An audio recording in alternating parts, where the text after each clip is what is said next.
चालू करेंगे भारतीय संस्कार। तो भारतीय संस्कार के बारे में बात करें तो प्राचीन काल में इसका महत्व है, प्राचीन काल से ही इसका क्या है, महत्व है, महत्व है ना, महत्व है संस्कार का। और वर्तमान में इसका मजाक बनाकर सब छोड़ दिया है, वर्तमान में इसको मजाक के रूप में प्रस्तुत करने लगा, व्यंग करने लगा। ज्यादा कुछ करोगे तो कहेगा संस्कारी बन रहा है ना। और बात करें संस्कार का तो भारत की संस्कृति का उपकरण है हमारे संस्कार। संस्कार क्या है, भारतीय संस्कृति का उपकरण है। संस्कृति क्या कहते हैं, रहन सहन को संस्कृति बोला जाता है, ठीक है। और प्राचीन संस्कृति का पहचान क्या है, संस्कार है। जना प्राचीन संस्कृति, पहले हम कैसे रहते थे, कैसे खाते थे, कैसे पीते थे, ये कौन बताता है, हमारा संस्कार बताता है। और जीवन पर समय समय पर संस्कार का क्या होना चाहिए, अनुष्ठान होना चाहिए ना, ऐसा बात भी मतलब इसमें वर्णन है। और सबसे बड़ी बात क्या है कि जो विदेशी भारतीय है, मतलब विदेश में जाकर जो भारतीय बस गए हैं, वो भी जो है संस्कार को जानने में क्या होते हैं, जिज्ञासु होते हैं, आकर्षित होते हैं। भारतीय लोग भले ने उस चीज को नहीं मनाए, लेकिन जो विदेश में रहते हैं भारतीय आदमी, वो जरूर उस चीज को क्या करते हैं, बढ़िया से मनाते हैं। और ऋषि भी कहते हैं कि जीवन के मुख्य अवसर पर वेद पाठ होना चाहिए।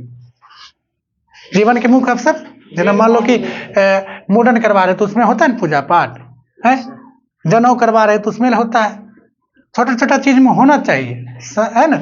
और उसके बाद क्या, अब बड़े लोग का आशीर्वाद लेना चाहिए। अगर कुछ भी हो ना, जना मान लो आपको मैं प्राइज दे रहा है तो उसमें हमारा आशीर्वाद तुम जरूर लो, ताकि फिर अगला बार तू ही फर्स्ट हो। जना सुजीत लिया था ना आशीर्वाद, है अब बहुत क्या आता है, आशीर्वाद की ले चले ना, ऐसा प्राइज 2 दिन मिले थे, फिर दूसरा बार प्राइज 200 रुपये की मिलता है। फिर उसके बाद हवन होना चाहिए। ऋषिगण बोलते हैं जब कोनो अनुष्ठान हो, कुछ जीवन में कभी कभी अनुष्ठान हो तो वहां पर क्या होना चाहिए, हवन होना चाहिए।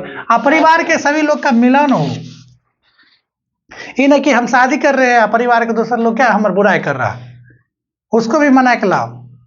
चाचा हमारा बहुत बड़ा गलती हो गई, हम थोड़ा सा लेट गए, बेकार लेट गए, आए हमारे शादी से बराती चला गया, हमें नहीं वो बराती है क्या ना करबो तो क्या होते, तब छोड़ दो का शादी कैंसिल ना। तब देखो चाचा फिर हम नहीं रहेंगे तो नहीं होगा ना, आएंगे तो फिर हलवा के डरे पूरी गड़बड़ है, पूरी बढ़िया से बनाइए, इसमें ही करिए, इसमें कीजिए ना, होता है जी। तो परिवार के आदमी को मिलाना जरूरी होता है ना। अब बात करें संस्कार का अर्थ, तो संस्कार के सीधा सी अर्थ होता है जो अवगुण होते हैं उसको दूर करना होता है, और जो सद्गुण होते हैं उसको क्या करना है, ग्रहण करना होता है, समझा। संस्कार के प्रकार बात करें, संस्कार होते हैं ऐसे 5 प्रकार के।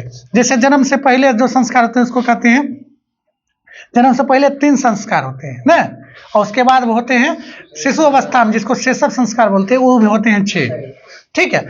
शिक्षा संस्कार होते हैं 5, गृहस्थ संस्कार जिसको विवाह संस्कार के नाम से जानते हैं ये होते हैं 1, और एक अनुष्ठित संस्कार होते हैं जो मृत्यु श्राद्ध क्रम, श्रद्धा ने श्राद्ध, वो होते हैं 1। टोटल मिलाकर कुल 16 संस्कार होते हैं। अब बात करें जन्म से पूर्व संस्कार, जन्म से पूर्व संस्कार, तो पहला है गर्भाधान संस्कार।